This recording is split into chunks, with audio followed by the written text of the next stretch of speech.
So the question here is the propagation delay of the XOR gate in the circuit is 3 nanosecond full stop. The propagation delay of all the flip-flops is assumed to be 0 full stop.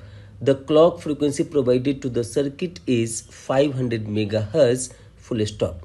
Starting from the initial value of the flip-flop outputs Q2, Q1, Q0 is equal to 1, 1, 1 with D2 is equal to 1, the minimum number of triggering clock edges, after which the flip-flop output becomes 1, 0, 0 under bracket in integer is fill in the blanks full stop. और ये question पूछा गया था in GATE EC 2021 for 2 marks as a NET type of the question. तो यहाँ पर हम लोग डिटेल सोल्यूशन में जाने से पहले क्वेश्चन को समझते हैं. तो देखिए ये यहाँ पर क्या दिया है कि एक्सोर गेट का डिले टाइम हमारा दिया 3 nanosecond. So this delay time of the XOR gate is 3 nanosecond और क्लॉक का फ्रीक्वेंसी दिया हुआ 500 मेगाहर्ट्ज. सो हम लोग जानते हैं कि T इज इक्वल टू क्या होता है 1/f. सो यहाँ से क्लॉक का टाइम ड्यूरेशन क्या हो जाएगा T clock is equal to 1/f clock. So 1/500 microsecond. इसको नैनो सेकेंड में कन्वर्ट करेंगे तो आपको मिलेगा 2 नैनो सेकेंड. सो क्लॉक का ड्यूरेशन लेसर है compare to XOR delay time. अब यहाँ पर नेक्स्ट हमें देखना है कि फ्लिप फ्लॉप का आउटपुट्स इनिशियल आउटपुट दिया हुआ है Q2, Q1, Q0 is equal to all ones with D2 is equal to 1, the minimum number of triggering clock edges which the flip flop output becomes 100. तो यहाँ पर पूछ रहा है कि कितने क्लॉक के बाद, वो कितने क्लॉक का हमको इंटीजर में आंसर करना है. सो कितने क्लॉक के बाद ये Q2, Q1, Q0 हमारा ऑल 1 से 100 हो जाएगा. तो यहाँ पर ये एक्सोर गेट का डिले टाइम है हमारा 3 नैनो सेकेंड और दिया हुआ है कि फ्लिप फ्लॉप का delay time assume to be 0. मतलब क्या कि जैसे ही क्लॉक आएगा at the same time it will produce their output.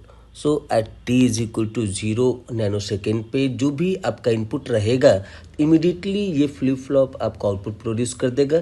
Next क्या होगा so at t is equal to 2 nanosecond पे एज पर the input of this flip flop this will produce their output. तो यहाँ पर हम लोग आगे सॉल्यूशन में एक टेबल बनाएंगे और उससे देखेंगे तो बहुत आसानी से आपको आंसर मिल जाएगा. तो D2 का एक्सप्रेशन क्या होगा. सो D2 का एक्सप्रेशन होगा यहाँ पर D2 का जो इनपुट है वो कहाँ से आ रहा है तो एक्सोर गेट का आउटपुट है और एक्सोर गेट का इनपुट कहाँ है तो ये है Q2 और ये है हमारा Q0. सो एज पर the expression we can write it है D2 is equal to Q2 XOR with Q0 और उसके बाद D1 का इनपुट क्या है तो D1 का इनपुट है थ्रू दिस Q2. तो यहाँ पर लिख सकते हैं D1 is connected through this Q2. D0 क्या है सो D0 is connected through this Q1. तो इस कनेक्शन के अकॉर्डिंग हम लोग इनपुट आउटपुट का टेबल बनाएंगे और क्लॉक पल्स के साथ को रिलेट करेंगे कि कितने क्लॉक पल्स के बाद ये Q2, Q1, Q0 ऑल 1 से 100 हो रहा है. तो हम लोग देखते हैं डिटेल सॉल्यूशन में. सो यहाँ पर एज पर द क्वेश्चन दिया हुआ है T clock is equal to 2 nanosecond. तो इसका मतलब है कि at T is equal to 0 पे हमारा फर्स्ट क्लॉक अराइव हो रहा है. At T is equal to 2 nanosecond पे हमारा सेकेंड क्लॉक अराइव हो रहा है. At T is equal to 4 nanosecond पे थर्ड क्लॉक अराइव हो रहा है and so on. At T is equal to 6 nanosecond पे फोर्थ क्लॉक अराइव हो रहा है. T is equal to 8 nanosecond पे हमारा फिफ्थ क्लॉक अराइव हो रहा है. T is equal to 10 nanosecond पे सिक्स क्लॉक अराइव हो रहा है और एक्सोर गेट का डिले टाइम दिया हुआ 3 नैनो सेकेंड. तो यहाँ पर हम लोग देखते हैं कि एज पर द कनेक्शन हमने ये टेबल बनाया है. तो इनिशियल वैल्यू दिया हुआ है कि Q2, Q1, Q0 this all are once और उसके अकॉर्डिंग हमारा at T lesser than equal to 0 पे ये है. At T is equal to 0 nanosecond पे हमारा इनपुट क्या हो जाएगा तो एज पर द क्वेश्चन हमारा इनपुट क्या होगा तो D2 हमारा इनिशियली 1 है. फिर उसके बाद D1 हमारा क्या है 1 है because this Q2 is 1. So D0 is also 1 because Q1 is 1 here. तो at t is equal to 0 nanosecond पे जो हमारा फ्लिप फ्लॉप का इनपुट हुआ वो 1 1 1, तो just after that it will produce the output 1 1 1। अब T is equal to 0 nanosecond के बाद हमारा ये एक्सॉर गेट में इनपुट मिलेगा, यहाँ पर एक्सॉर गेट है। सो ये एक्सॉर गेट का एज पर द क्वेश्चन हमारा इनपुट क्या है, एक इनपुट है Q2 और एक इनपुट है Q0। So t is equal to 0 nanosecond पे जैसे ये Q2 मिला 1 और Q0 मिला 1, तो इसका जो आउटपुट होगा जो कि D2 से कनेक्टेड है ये हो जाएगा 0 after 3 nanosecond, after 3 nanosecond. तो उससे पहले देखते हैं कि at t is equal to 2 nanosecond पे क्या हो रहा है। So at t is equal to 2 nanosecond पे एज पर द कनेक्शन हमारा इनपुट क्या है 1 1 1। So after 2 nanosecond it will produce so just after this second clock pulse यहाँ पर का आउटपुट आ जाएगा 1 1 1। अब उसके बाद हम लोग यहाँ पर एक्सॉर गेट का डिले टाइम दिया है 3 nanosecond. So second clock pulse के बाद ये जो हमारा 3 नैनो सेकेंड का जो ड्यूरेशन ये हमारा मोमेंट है, इस मोमेंट पे एक्सॉर गेट का आउटपुट हमको मिलेगा। इसका मतलब फोर्थ क्लॉक के अराइवल से पहले हमको ये आउटपुट मिल जाएगा। तो उसके accordingly t is equal to 4 nanosecond पे हमारा इनपुट क्या रहेगा। So this D2 will become here 0 और यहाँ पर D1 का कनेक्शन है Q2 से, Q2 इज 1 तो ये हो जाएगा 1। D0 का कनेक्शन है Q1 से तो यहाँ पे Q1 है 1, सो ये रहेगा 1। तो t is equal to 4 nanosecond पे जो आउटपुट प्रोड्यूस करेगा सो दैट विल बिकम 0 1 1 क्योंकि delay time is assume to be 0 for all the flip flop. So जैसे ही क्लॉक आएगा इमीडिएटली आउटपुट प्रोड्यूस हो जाएगा। अब इसके बाद जो नेक्स्ट हमारा ये 0 0 1 जो हमारा मिला 0 1 1 जो मिला हमको आउटपुट Q2 Q1 Q0, तो 6 नैनो सेकेंड पे क्या होगा। So t is equal to 6 nanosecond पे जो एक्सॉर गेट का नेक्स्ट आउटपुट चेंज होगा वो कहाँ पे होगा। तो t is equal to 4 nanosecond पे जो हमको आउटपुट मिला 0 1 1, उसके अकॉर्डिंगली यहाँ पर एक्सॉर गेट का 3 ये जो 4 नैनो सेकेंड है जो कि थर्ड क्लॉक का स्टार्टिंग टाइम है, इससे फर्दर 3, इसका मतलब क्या है कि एक्सॉर गेट का आउटपुट चेंज होगा एट 7th नैनो सेकेंड।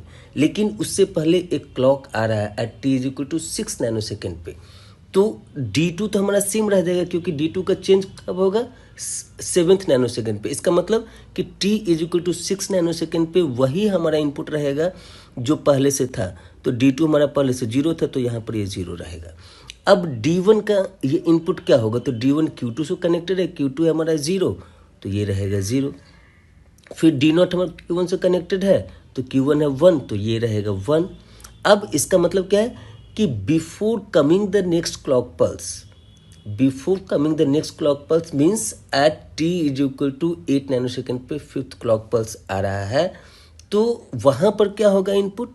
तो वहाँ सो पहले इसको देखते t is equal to 6 nanosecond पे हमको ये इनपुट मिला 0 0 1, तो इसके accordingly just immediately after this clock हमारा आउटपुट हो जाएगा 0 0 1।